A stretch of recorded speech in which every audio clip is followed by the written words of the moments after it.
Muy buenos días, Carlos. Buenos días también, Elvio. Como siempre, un gusto conversar con ustedes en este programa. Igual, doctora, gracias por tu tiempo.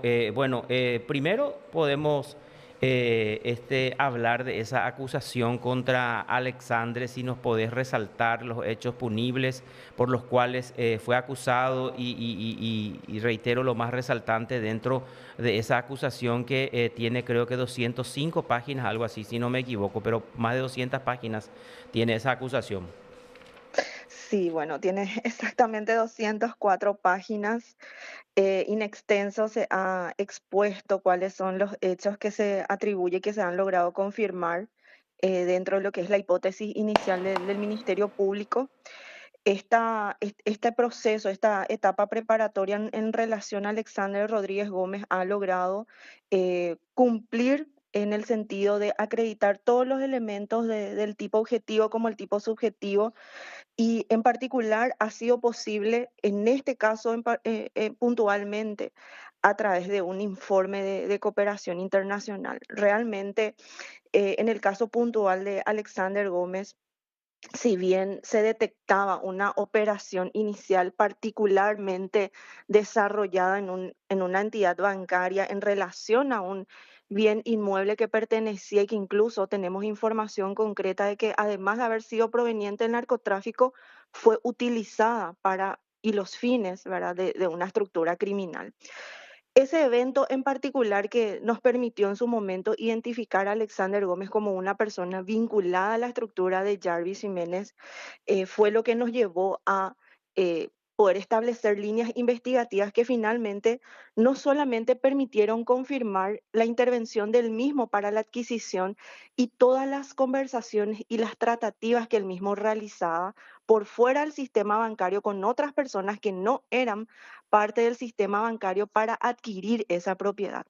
Entonces, no solamente se confirmó eso, sino que además esta cooperación internacional y puntualmente el trabajo de inteligencia desarrollado por la Policía Nacional, que estuvo abocado a este trabajo, y el análisis puntual que han realizado a los efectos de identificar cada uno de los pines utilizados dentro de esta plataforma de alto nivel de protección que tenía en su momento, y que les permitió a ellos hablar con confianza dentro de su círculo de socios de la estructura criminal, nos permitió tener conversaciones puntuales, certeras, que nos llevaron a esa certeza de que el mismo no solamente estaba realizando actividades de lavado de dinero, de lavado de activos de dinero sucio de otras organizaciones criminales, sino que el mismo también incursionando ya en actividades de tráfico ilícito, como líder de una estructura ya y de una red transnacional, también procedió a inyectar y a ingresar su propio dinero dentro del sistema bancario, ¿verdad? Es notar también que estas circunstancias son bastante llamativas en razón a que estamos hablando de una persona que tenía 27 cuentas bancarias en dólares, en guaraníes, y que a partir del año 2020, mediados del año 2020, plena pandemia, tenemos valores que se dispararon, que no tienen sustento documental, es decir, no hay operaciones comerciales que sustenten ese movimiento y ese aumento significativo del crecimiento económico que experimentaba una persona física, él solo, pero también a través de las empresas de las cuales formaba parte, ¿verdad? Y ahí puntualmente ya hablamos de Paraguay Autopartes, de FRG, así también Salto Diamante, que forma parte de las otras empresas de este clan, y son realmente valores significativos,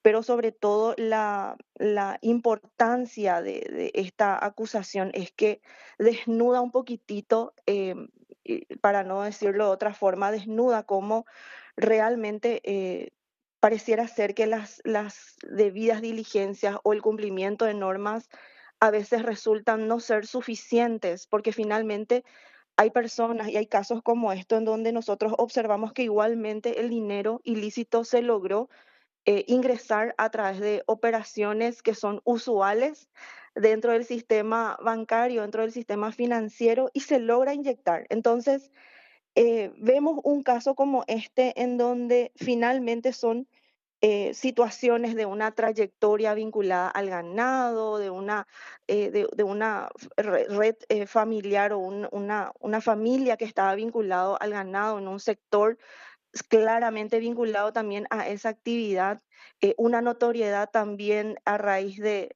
representaciones vinculadas a la política, en donde claramente lo ubican como una persona, ¿verdad? Con esas operaciones y con las informaciones que vienen del sistema tributario, del sistema bancario, que ya lo ubican y le habilitan como una persona con capacidad de pago.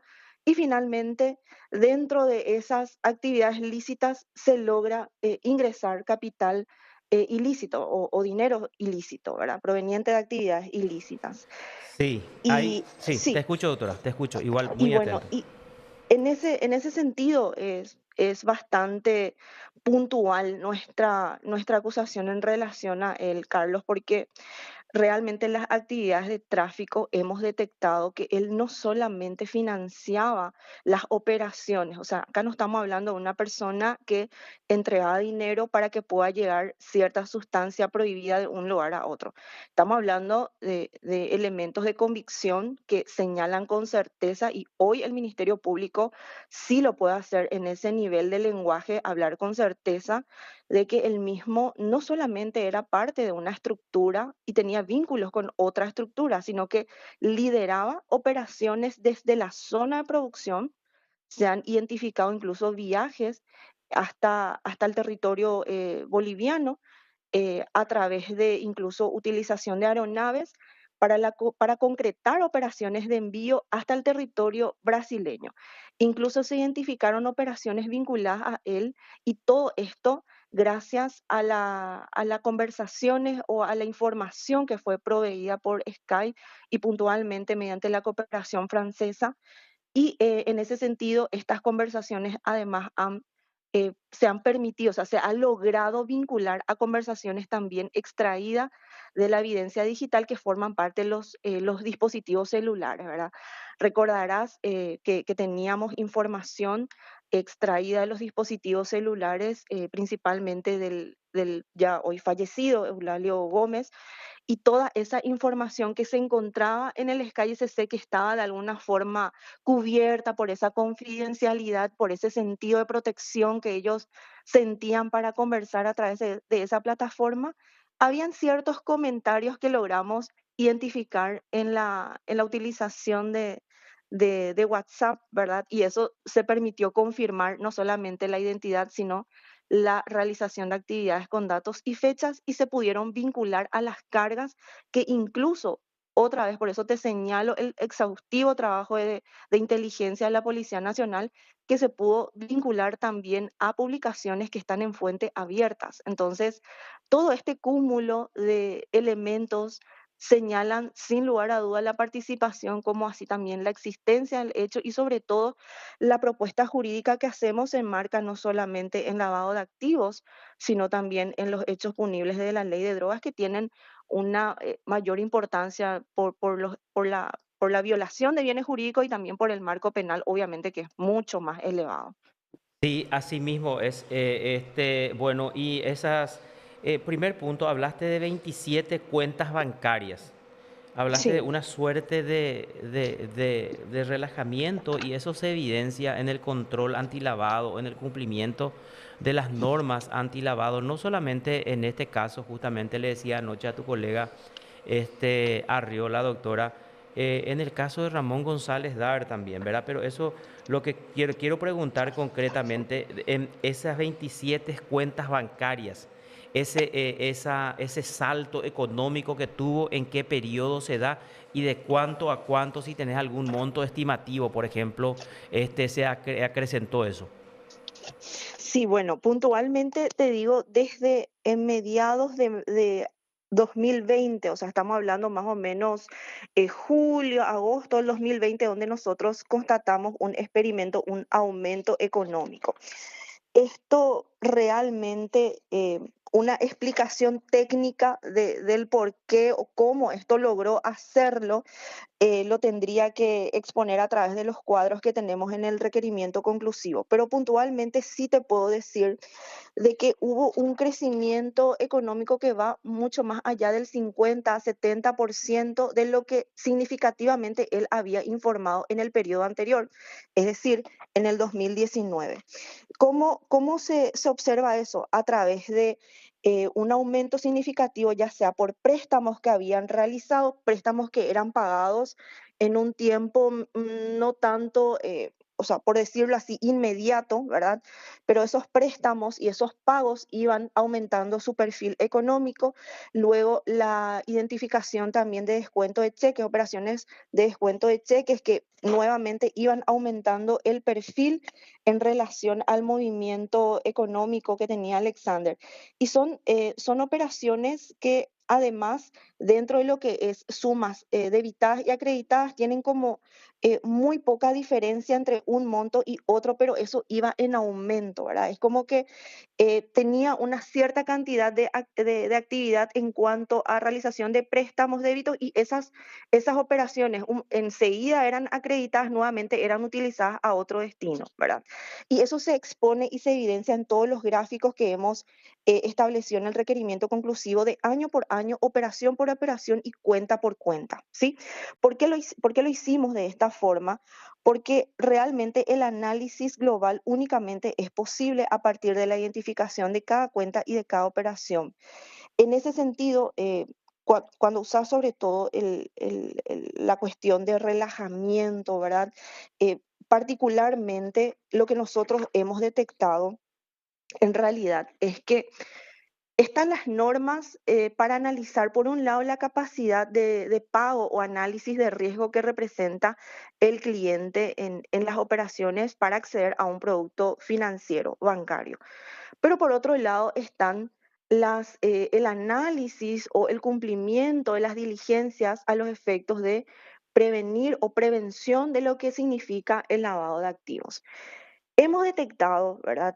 Conforme al análisis conjunto que hemos realizado, que entendemos que la finalidad del banco siempre es el movimiento del sistema bancario, es decir, el movimiento del dinero. Entendemos también que la prioridad siempre es analizar la capacidad de pago porque significa un negocio. En términos de productos financieros, significa el negocio al cual está abocado la entidad bancaria. Y vemos que se han cumplido, ¿verdad? La solicitud de informes, se ha llenado la carpeta en el sentido de los requisitos, se han aplicado estándares de información que son las exigidas por el manual interno, tanto de prevención como de la capacidad de riesgo. Y pese a esto, pese a haberse realizado el cumplimiento de estas normas que son exigidas, el procesado igualmente ha logrado acceder a préstamos, ha logrado acceder a un índice o a un marcador elevado dentro de su perfil económico que le ha permitido poder desarrollar otras operaciones con otros productos financieros. Y en ese sentido, hay que tener en cuenta que pareciera ser que las normas de cuidado o las normas de debida diligencia en realidad o no están completas o falta profundizar o falta reforzar, porque de igual manera hemos detectado este caso y muy bien el caso que comentas también, como el de González Dar, que recién cuando empezaron las denuncias, cuando el sistema judicial empezó a operar, y el sistema judicial es la última sede. Nosotros estamos Empiezan hablando a ya de una reportar fase ellos. represiva, exactamente. Entonces, si es que el sistema de prevención tiene la finalidad real de prevenir, ¿cómo es posible que en el caso de González Dar y en el caso como esto, recién a partir de una denuncia en concreto hemos podido identificar que pese al cumplimiento de las reglas, porque estamos hablando de cumplimiento de los manuales, el cumplimiento de informes, todo eso, pese a eso igual se logró utilizar el sistema bancario? Entonces, hace falta una revisión de todas estas normas, ¿verdad? Y por eso te digo, me parece muy correcto el caso que ejemplificas, porque en este caso en puntual el caso de Alexander Gómez, tenemos que recordar que este proceso inició, todo lo que es operativo Pavo Real 1, inició recién en el año 2021 y cómo a partir de una comunicación de la unidad o de la oficina de catastro, ¿verdad? Es decir, fue otra unidad la que comunica el hecho, se inician las investigaciones y recién en el año 2023, a partir de un análisis exhaustivo que realizó el colega anterior, el fiscal Osmar Segovia, con su unidad, es que se logra detectar otra persona vinculada además a esta misma estructura de Jarvis Jiménez Pao. Y al hacer la revisión de este perfil, notamos de que hubo un aumento que era cuanto menos llamativo, Carlos. Ujú. Entonces ahí es donde inicia la investigación. Es cierto, inicia por Negla Potú, pero encontramos otros datos más que daban cuenta y únicamente, ¿verdad? Porque recordarás que la imputación inicial por Alexander Gómez fue por lavado de Así mismo activos es, y asociación criminal. criminal. Y únicamente a partir de la información, porque nosotros sí teníamos, manejábamos información de inteligencia que la operativa o la dinámica de Alexander no solamente era lavado. Nosotros teníamos una información previa, pero no teníamos cómo incorporar esa información. Entonces, el trabajo conjunto con la Policía Nacional y sobre todo un trabajo de cooperación entre pares de la Policía Nacional fue lo que permitió incorporar una información cierta que finalmente terminó por darnos esa, no solamente esa sospecha, sino esa certeza que necesitamos para poder avanzar de etapa. Y justamente es esa cooperación lo que permitió desnudar lo que documentalmente estaba todo bien, ¿verdad? Permitió desnudar que en realidad el fondo de estos hechos o el fondo de este dinero en realidad era directamente ya el tráfico internacional, no era solo ya una colaboración entre estructuras para financiar o para dar apoyo o dar ese auxilio económico que de repente esas estructuras requieren cuando alguno de sus miembros es privado de libertad o se encuentra prófugo. Entonces, esa colaboración era superada por una noticia mucho, muy superior, que es ya el tráfico internacional. Y eso es Ahora, puntualmente lo que nosotros exponemos en este requerimiento conclusivo.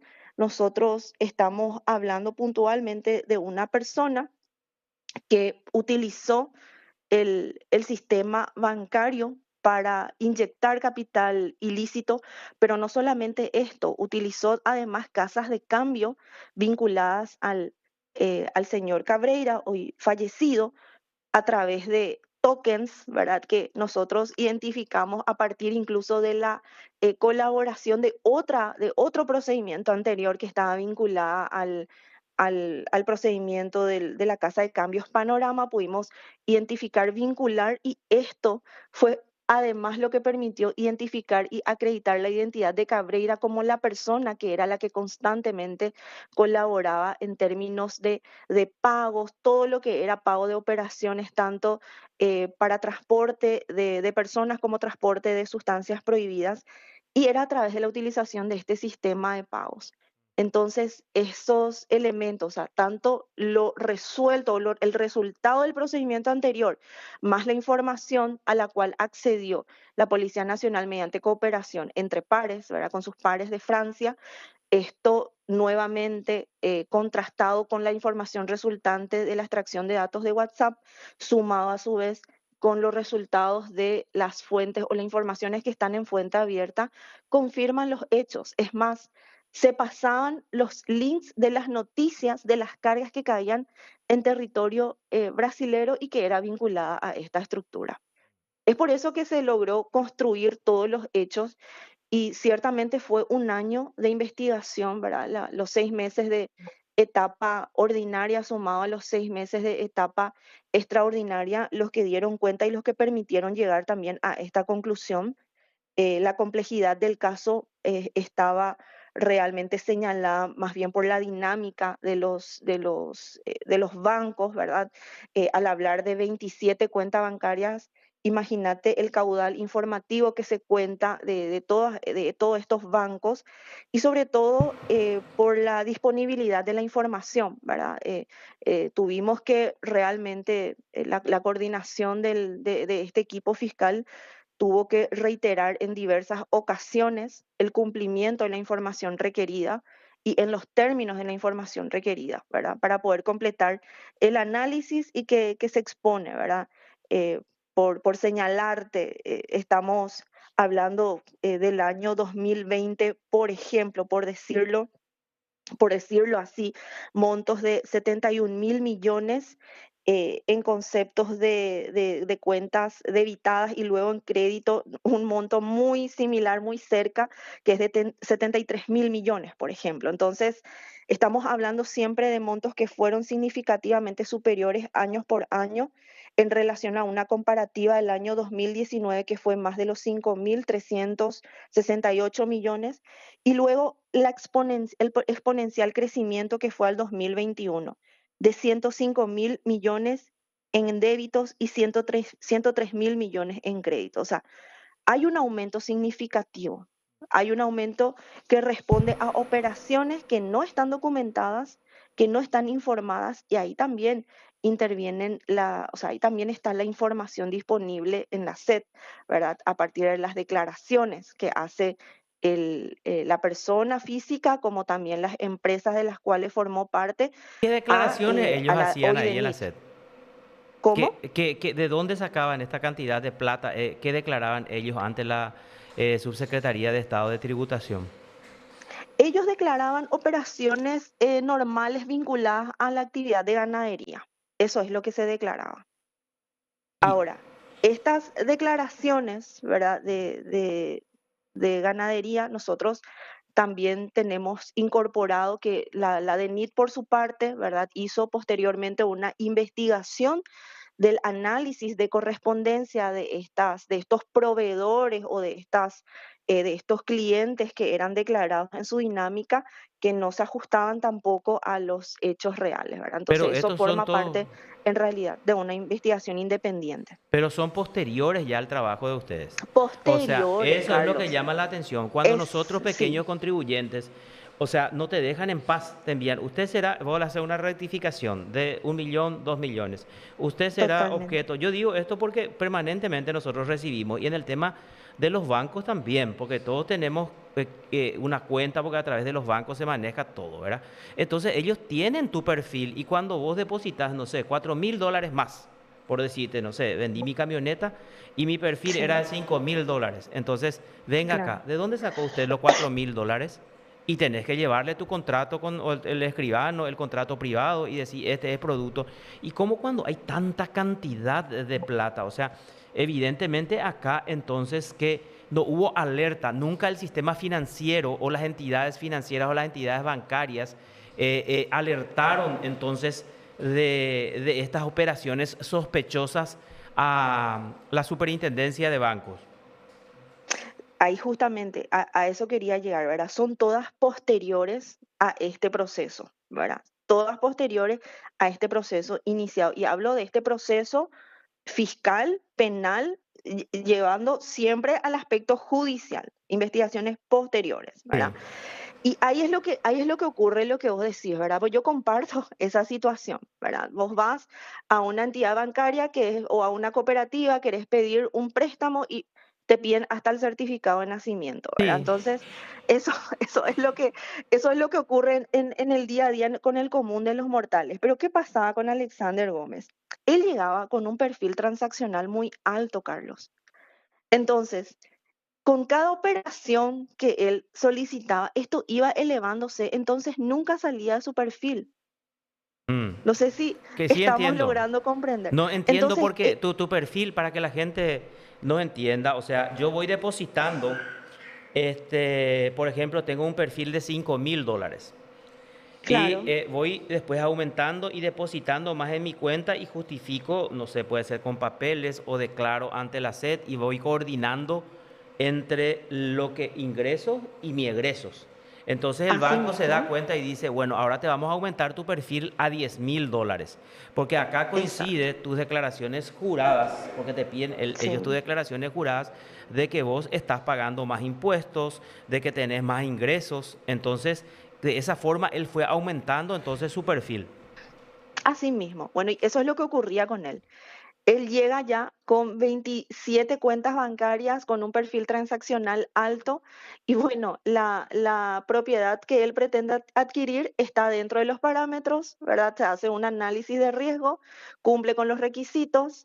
En ese momento, la directiva o el manual de los requisitos de cumplimiento para el análisis exigía los 3 periodos anteriores hasta el 2019 y el crecimiento exponencial, como bien te situé, empezó a partir de agosto del año 2020, pero un claro crecimiento económico 2021.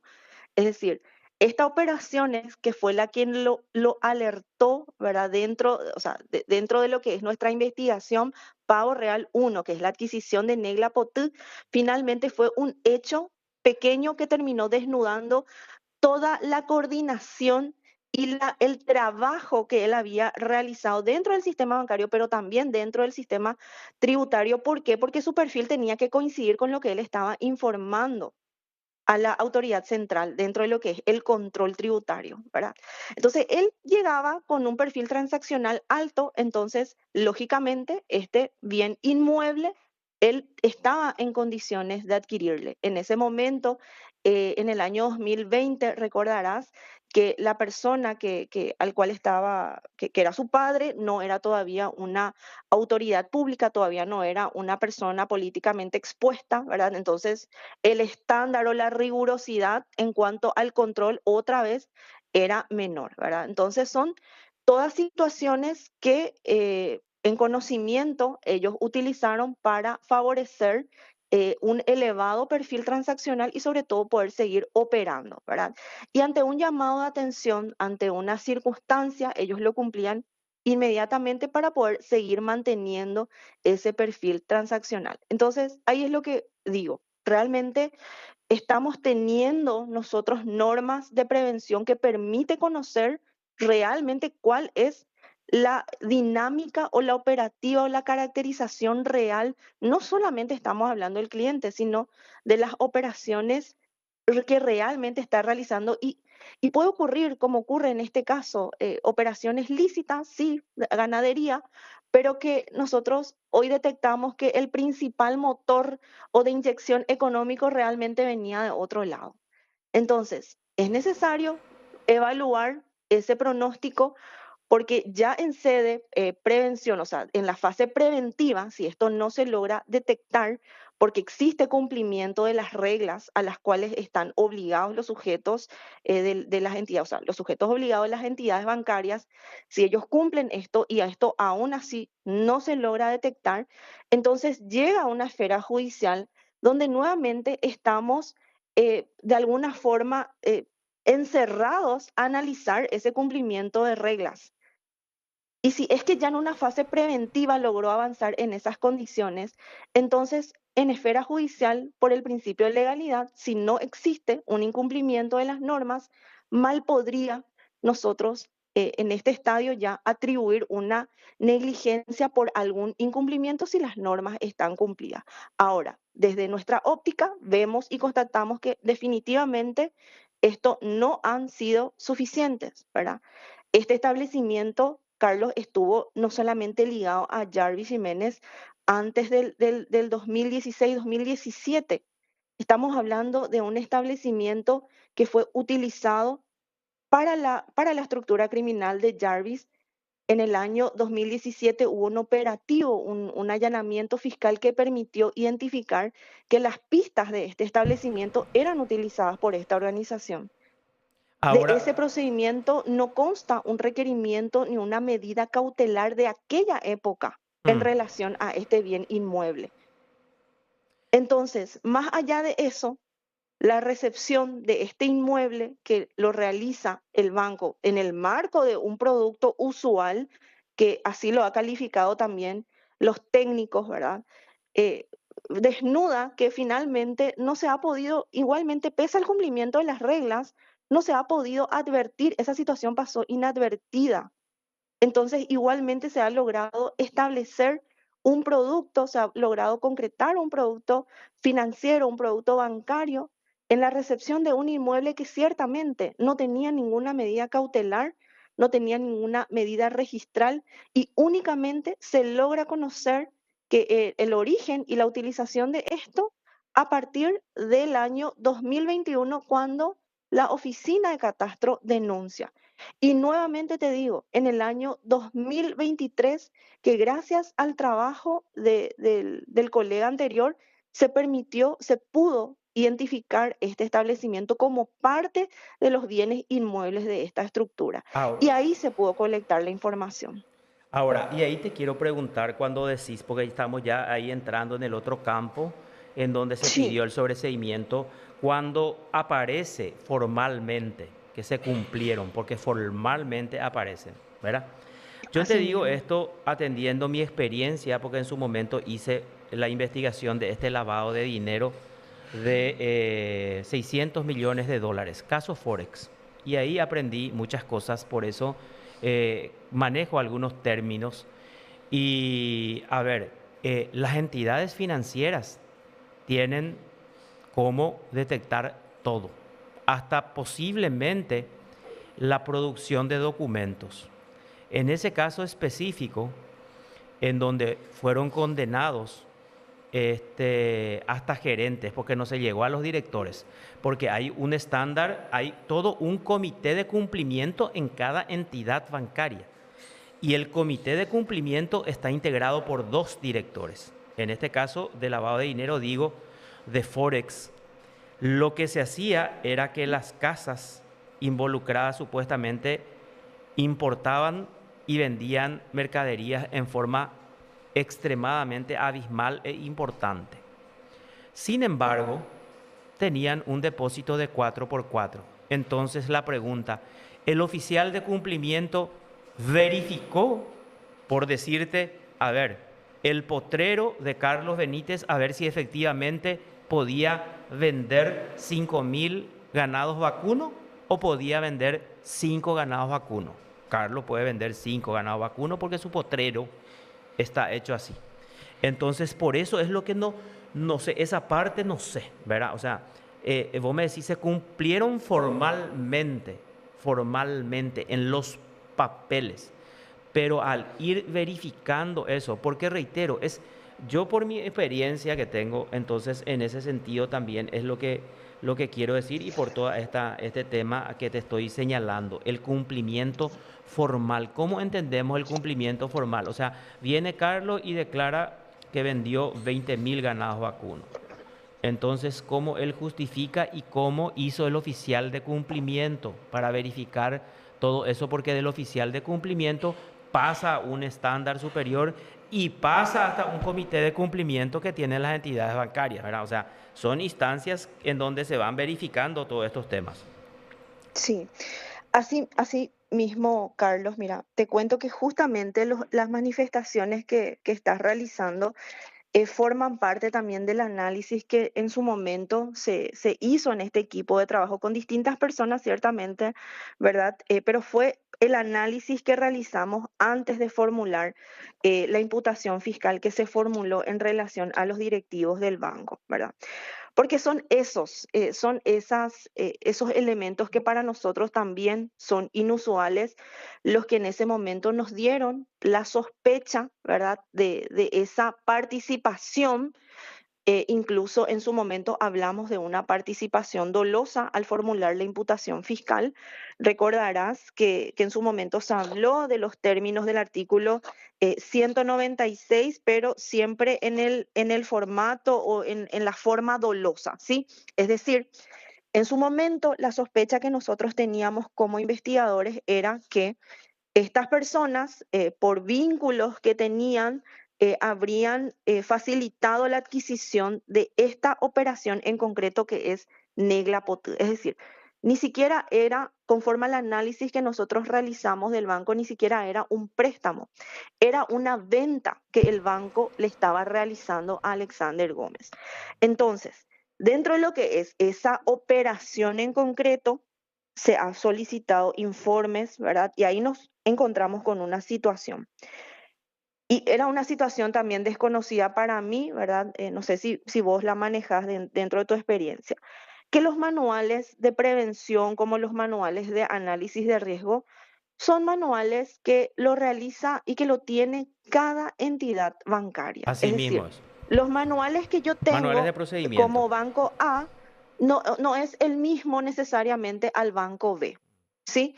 Pero que esos manuales deben estar ajustados a una normativa tanto de la CEPRELAT, ¿verdad? Como a unas resoluciones también de la Superintendencia de Bancos. Pero ¿quién aprueba estos manuales de prevención?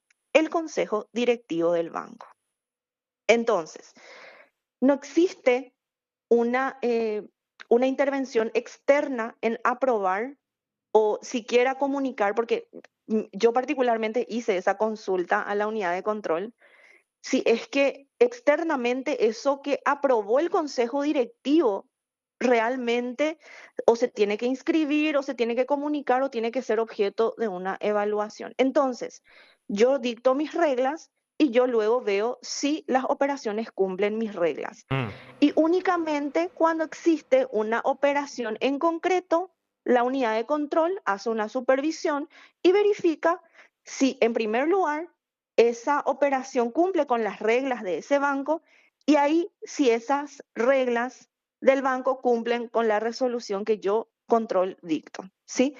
Entonces, es básicamente esa la dinámica que nosotros identificamos porque particularmente yo he solicitado esa información, ¿verdad? Porque no me ha, de alguna manera, no he logrado comprender cómo pudo haberse inyectado, cómo pudo haberse aprobado, en primer lugar, la recepción de un bien mueble en calidad de garantía, ¿verdad? En estas condiciones pero son, bueno, son hechos que ya están prescriptos, o sea, están fuera de nuestro análisis, pero sí luego en el momento de la adjudicación nuevamente de esta estructura, perdón, de este inmueble a otro elemento de otra estructura distinta, ¿verdad? Entonces, ahí es donde nosotros solicitamos informes, solicitamos explicaciones y hemos solicitado los manuales de esta entidad bancaria, ¿verdad? Y atendiendo al número de documentaciones y sobre todo al tecnicismo que requiere el análisis,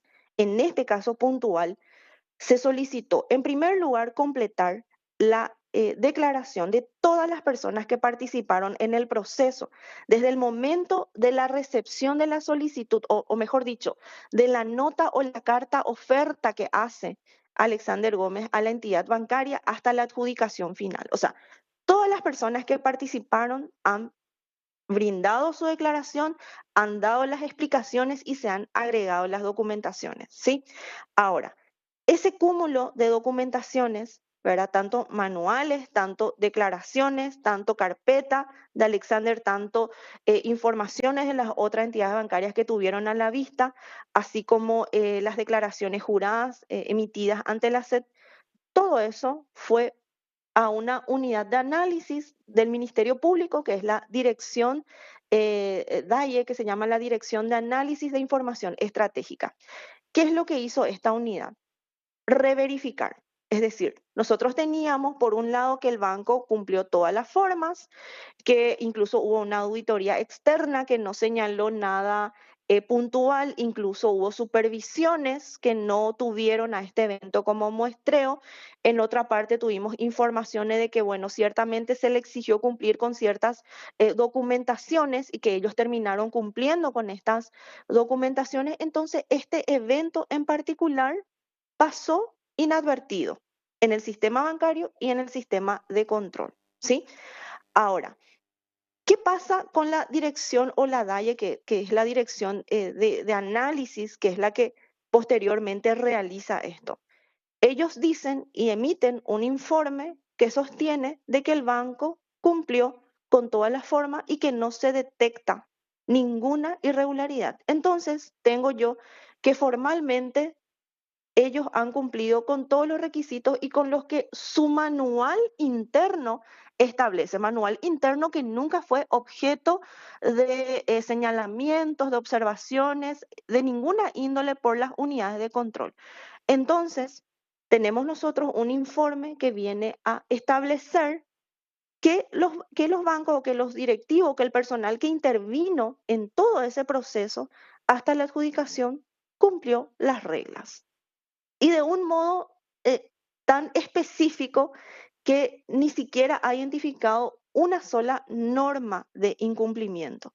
Y esto se hizo en un escenario secundario, Carlos, ¿verdad? ¿Por qué? Porque nosotros inicialmente atribuimos dolo. Establecimos dolo porque estas operaciones eran inusuales y teníamos que este bien inmueble pertenecía a Cepagro, ¿verdad? Ubicamos ya ahí a otro procesado de pavo real, uno que es el señor Olenik. Y en ese entendimiento era altamente llamativo la intervención de esta persona dentro de un banco en donde también estaba otra persona que según informaciones de fuentes abiertas también lo situaban en el banco, pero al mismo tiempo también con el señor Olenik, ¿verdad? Y no te digo el nombre porque no está procesado en esta causa, ¿verdad? Entonces, son operaciones inusuales que nosotros tuvimos a la vista y documentalmente no podíamos tampoco en ese momento por la confidencialidad ingresar a solicitar más informes de los que podíamos tener en el marco de una investigación normal de pavo real uno, ¿verdad? Respecto a otras personas. ¿Y esto por qué? Porque está expuesto hoy día de cómo se filtraban las informaciones tanto de las fuerzas de seguridad como de las fuerzas, estamos hablando de las unidades, incluso fiscales, unidades del Poder Judicial. O sea, el control que tenía esta estructura criminal de las unidades que intervienen tanto en la prevención como en la represión está expuesta hoy día y es la explicación de por qué en su momento nos quedamos con los elementos inusuales para formular la imputación. Pero ciertamente era una imputación que cumplía con los estándares de sospecha, teníamos la información de la existencia de un establecimiento que formaba parte de un acuerdo, un contrato que fue realizado entre la entidad bancaria y otro procesado de Pavo Real uno. Teníamos la información cierta brindada también por la cooperación de Brasil, que este establecimiento pertenecía a una estructura criminal. Teníamos información cierta también de que existía vínculos entre estas personas y el señor Alexander como el señor Eulalio Gómez. Entonces son elementos que en su momento fortalecieron la sospecha. Ahora, posteriormente, ya en el análisis, y recordarás también que se hizo un allanamiento fiscal en la entidad bancaria unos días después del procedimiento allá en Pedro Juan Caballero. Ese allanamiento fiscal lo hicimos con la convicción o con la, a ver, con la idea, con la línea investigativa de cubrir evidencia digital que nos pueda confirmar esa hipótesis. Esa evidencia digital fue incorporada al proceso. No solamente estamos hablando de unidades de CPU, unidades de procesamiento, estamos hablando también de dispositivos celulares de las personas que en ese momento eran sospechadas y respecto a quienes se había formulado imputación. Ahora, ese mismo análisis que se realizó en relación a Alexander, es decir, WhatsApp, Skype, documentos, fuentes abiertas, todo ese mismo análisis se replicó en relación a los señores, a los directivos del banco, ¿sí? En ese mismo análisis, si bien se han encontrado ciertas comunicaciones, pero que en realidad no revisten una, una certeza en relación, ni siquiera te estoy hablando de esta operación en general. Respecto a esta operativa del establecimiento Negra no se han localizado conversaciones respecto a este evento que a nosotros nos permita inferir de que el banco no solamente sabía de que este establecimiento provenía de la estructura y que iba a ser adjudicado a otra estructura, que es lo que teníamos que acreditar conforme a la hipótesis inicial. No se ha localizado esto, entonces esa hipótesis inicial respecto al dolo no se pudo cumplir con este mismo nivel de análisis que lo hicimos en relación al señor Alexander y en su momento también con el señor Cabreira, que también fue expuesto a través de esa nueva imputación, ¿sí? Este mismo nivel de análisis identificó que no existía conversaciones o flujo de conversaciones o directivas u órdenes de ninguna naturaleza que nos permitiera acreditar el dolo. Entonces, ahí fuimos a la segunda parte, porque ¿qué pasa? El tipo de lavado de activos no solamente sanciona el dolo, también sanciona la negligencia grave. Entonces, si bien lo que atribuimos en su momento fue un dolo, quisimos asegurarnos de que al menos haya presupuestos para poder establecer una negligencia grave o al menos descartarlo ya dentro de la etapa preparatoria, ¿sí? Por ese motivo fue que se cumplieron las diligencias de agotar todas las declaraciones de las personas que intervinieron, también conversaciones con las unidades de control, reuniones que mantuvimos en ese sentido para poder entender la dinámica y finalmente un informe técnico, ¿sí? Un informe técnico que me termina de decir que no existe incumplimiento de reglas, que no existe incumplimiento de formas y que son operaciones usuales. En ese entendimiento, ¿verdad?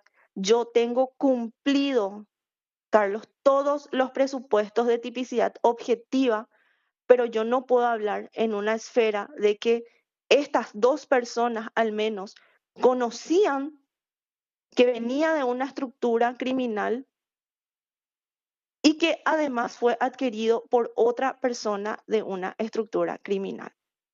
Probatoriamente hablando, no encontramos elementos para poder acreditar ese extremo con la certeza que necesitamos para poder avanzar de etapa, ¿sí? Y luego en la negligencia grave, que era un estándar más bajo, ¿verdad? Puesto que el banco como sujeto obligado tiene que cumplir las reglas a las cuales se obliga y que lo obliga el sistema de prevención y el sistema financiero. Y encontramos con un informe técnico que viene de la unidad que periódica y frecuentemente realiza este análisis y me informa, no hay incumplimiento de reglas. Entonces, en ese entendimiento, nosotros no reunimos los presupuestos del tipo en el aspecto subjetivo, pero tenemos de que se trata de un bien inmueble que se recepcionó en una entidad bancaria, un bien inmueble que además se adjudicó a otro miembro de otra Mm. estructura criminal.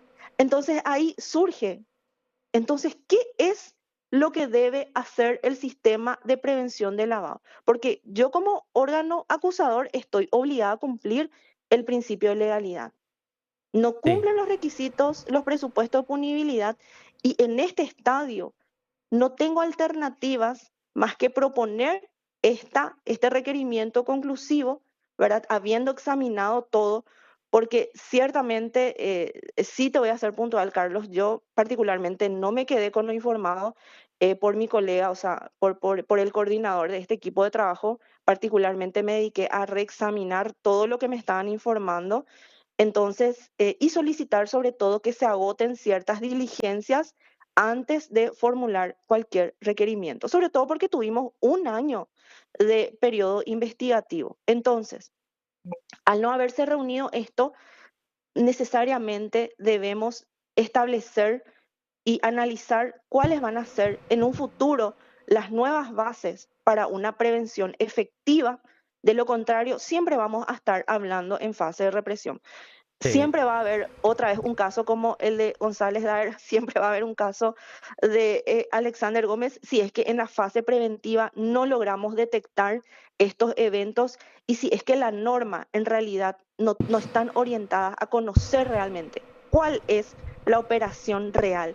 Y si es que esta persona no solamente se dedica a la ganadería, sino que tiene otras actividades, deberíamos de contar con herramientas para que en la fase preventiva esto ya se pueda detectar y que de ahí esto no siga ocurriendo, ¿verdad? sí, sí, Hoy sí. día vemos un sistema bancario, ¿verdad?, en movimiento que está más orientado a analizar el riesgo y a que la dinámica del aspecto económico siga estando en movimiento. Eso es lo que yo te puedo decir en relación al análisis que hemos realizado, pero también recordarte, Carlos, que esto es un resultado de una investigación, ¿verdad? O a la conclusión a la cual llegamos el equipo de trabajo, pero esto está sujeto a control jurisdiccional, Sí, ¿sí? señora, así mismo Esto es. está sujeto a control jurisdiccional y eventualmente también al control institucional, ¿verdad? Que todas las actividades, en definitiva, tienen que estar sometidas a un doble control,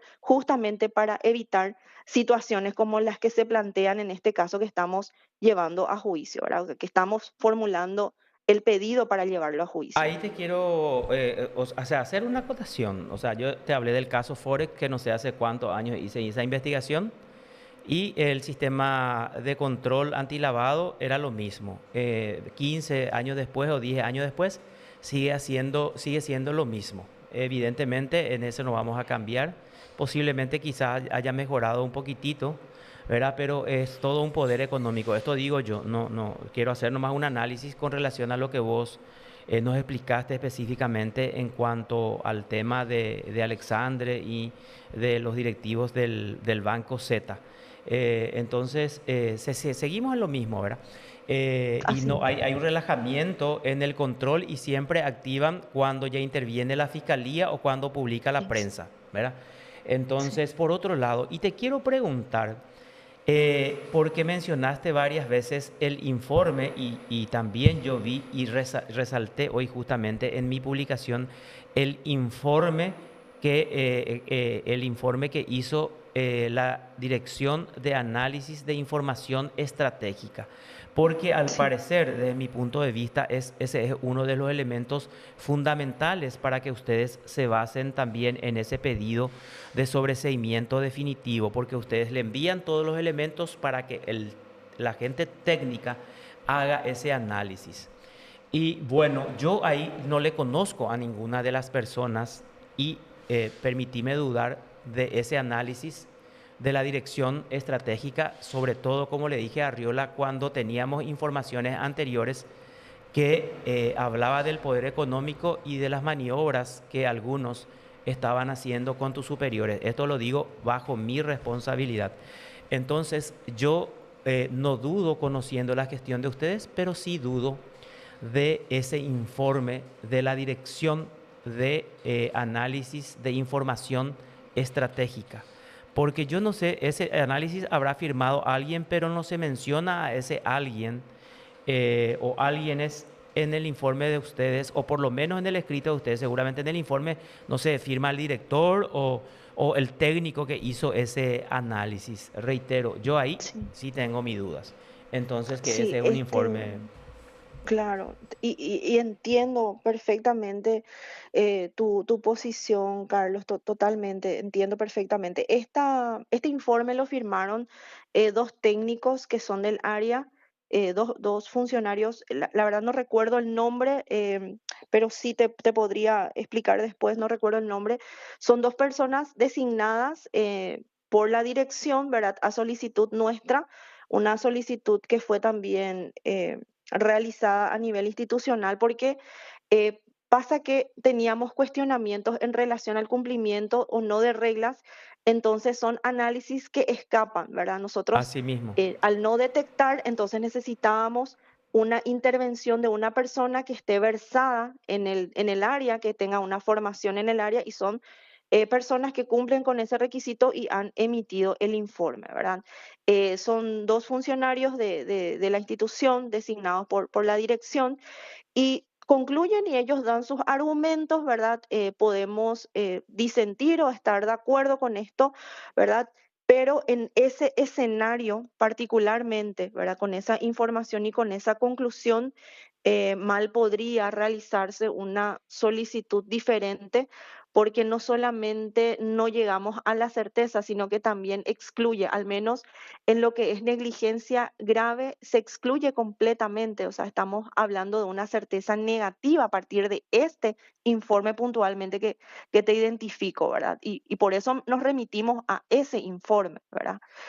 Por eso probablemente lo reiteré en tantas ocasiones, ¿verdad? La certeza negativa del hecho se excluye a partir de ese informe. Ahora, en relación al dolo, nosotros simplemente establecimos, no se ha podido construir el dolo, o sea, no existen, si bien existieron inusualidades, o sea, cuestiones inusuales, elementos inusuales, nosotros no pudimos construir hasta llegar a la certeza de que estas personas conocían, ¿verdad? Y ahí nosotros tuvimos en cuenta que el bien no estaba registrado, o sea, no tenía una medida cautelar, una solicitud a partir de aquel procedimiento realizado en el 2017. Luego, nuevamente las operaciones o la dinámica que se realizaron a través de los canales, es decir, no existió una intervención personal de estos directivos, más allá de que formen parte del consejo directivo al momento de la aprobación, tanto de la recepción como luego de la venta. Entonces, han intervenido otros funcionarios. Entonces, ahí es como que mal podríamos nosotros hablar de la certeza en relación a la participación, porque si bien tenemos elementos inusuales, estos no se han comprobado con la evidencia digital, muy a diferencia de lo que ocurrió con el otro procesado, Así ¿verdad? mismo. Con Alexander Gómez. Doctora, para ir finalizando y agradeciendo tu tiempo, los teléfonos incautados de la casa de Eulalio Lalo Gómez permitieron también arrimar elementos, perdón, dentro de lo que es esta acusación contra el hijo. Sí, por supuesto. Esos dispositivos han terminado de confirmar la identidad y las conversaciones, o sea, el tráfico que se coordinaba y se gestaba a partir de la utilización de Skype. Y luego con la información que se obtuvo en WhatsApp, o sea, en la información de los dispositivos celulares, terminaron de confirmar la identidad y los hechos de tráfico. ¿Por qué? Porque se comunicaban, se pasaban noticias, se alertaban de ciertas situaciones, se avisaban de ciertos procedimientos, entonces terminó de confirmar la identidad. O sea, esos datos también estaban contenidos, digamos, en el teléfono, reitero, incautado durante aquel allanamiento. Por supuesto, así mismo. Mm. O sea, entonces, que era desde un principio que ustedes estaban diciendo que ese era el objetivo principal de aquel procedimiento, era incautar esos aparatos celulares y otros aparatos electrónicos de los cuales se podían obtener justamente datos relevantes con relación a todos estos temas. Sí, por supuesto, Carlos. O sea, imagínate que nosotros hoy hablamos de un lavado de activos que responde a que todo formalmente está bien, ¿verdad? O sea, si es que nuestro análisis en relación a esa operativa se hubiera circunscrito solamente al análisis documental, hubiéramos llegado a la misma conclusión, ¿verdad? Sin embargo, la evidencia digital fue clave. ¿Por qué? Porque permitió conocer el contexto y cuál era el trasfondo de esas documentaciones que nosotros vimos formalmente cumplidas también en relación a Alexander, ¿sí? En relación a estas dos personas, ¿verdad? El fallecido Eulalio Gómez, así como el señor Alexander Gómez, las conversaciones, el tráfico de comunicación, así como luego las actividades coordinadas y dirigidas por Alexander son las que le dan el contexto a por qué encontramos un perfil transaccional elevado, por qué encontramos que tenía unas informaciones en el sistema tributario concorde a lo que él declaraba en el banco, ¿verdad? Entonces, ahí es donde se encuentran las explicaciones, o sea, la evidencia digital terminó de darle sentido y terminó de construir los hechos, no solamente de lavado, sino que nos dio la información de hechos de tráfico puntualmente. Y esas actividades de tráfico, él le comunicaba a su papá o había una intercomunicación o había algunos datos intercambiados que hacían entrever esos operativos. En cuanto a la comunicación en WhatsApp, era un poco más cuidadosa, ¿sí? Mm. Alexander, en donde, o sea, nosotros encontramos que el procesado Alexander hablaba con una mayor fluidez en la plataforma de Sky SC, ¿sí? Él ahí no tenía límites en el sentido, o sea, no cuidaba el lenguaje para identificar operaciones, carga, personas, incluso cantidades, ¿sí? Sin embargo, en la plataforma WhatsApp lo que nosotros encontramos fue ciertas solicitudes. Por ejemplo, esto está expuesto, el viaje a Bolivia, por ejemplo, que fue coordinado por Alexander, pero con la intervención del padre para la localización de un piloto, así como las gestiones también para poder utilizar la aeronave, ¿verdad? Y incluso la lista de pasajeros. Eso está acreditado y está expuesto. Entonces, era como una comunicación o una conversación un poco más cuidadosa que si nosotros lo hubiéramos eh, identificado así en forma aislada, probablemente no íbamos a entender el contexto. Sin embargo, gracias al Sky SC pudimos establecer cuál era la narrativa real de Eh, ese evento. Correcto. Doctora, muchísimas gracias por tu tiempo, el aprecio de siempre y bueno, de repente podemos coincidir y no coincidir en algunas cosas, ¿verdad? Algunas críticas, pero la explicación tuya, o sea, reiteramos, nosotros, así como le dije al doctor Arriola, le conocemos a ustedes, ¿verdad? Pero hay otras direcciones también que intervienen en donde no le conocemos a las personas, ¿verdad? Pero te agradecemos tu tiempo, y sobre todo por esta explicación y por el trabajo que están haciendo. Muy amable como siempre, doctora. Que tenga un excelente resto de jornada y el aprecio de siempre. Muchas gracias, Carlos. En realidad acá es mutuo el aprecio y la verdad que es la crítica es lo que nos va a permitir también avanzar y mejorar, ¿verdad? Para eso estamos y sobre todo, como te dije en un momento, el control es necesario, ¿verdad? La ciudadanía necesita conocer cómo están operando sus autoridades públicas y sobre todo los medios de comunicación son un espacio también para que esta comunicación se pueda lograr. En ese sentido, el control y la crítica son los que nos ayudan también a construir un Estado de Derecho y para eso está el trabajo que tiene que ser controlado, como te lo dije hace rato, ¿verdad? Tanto a nivel jurisdiccional como a nivel institucional. Gracias, doctora. Que tengas muy buen día. Hasta luego. Igual, hasta Hasta luego. luego.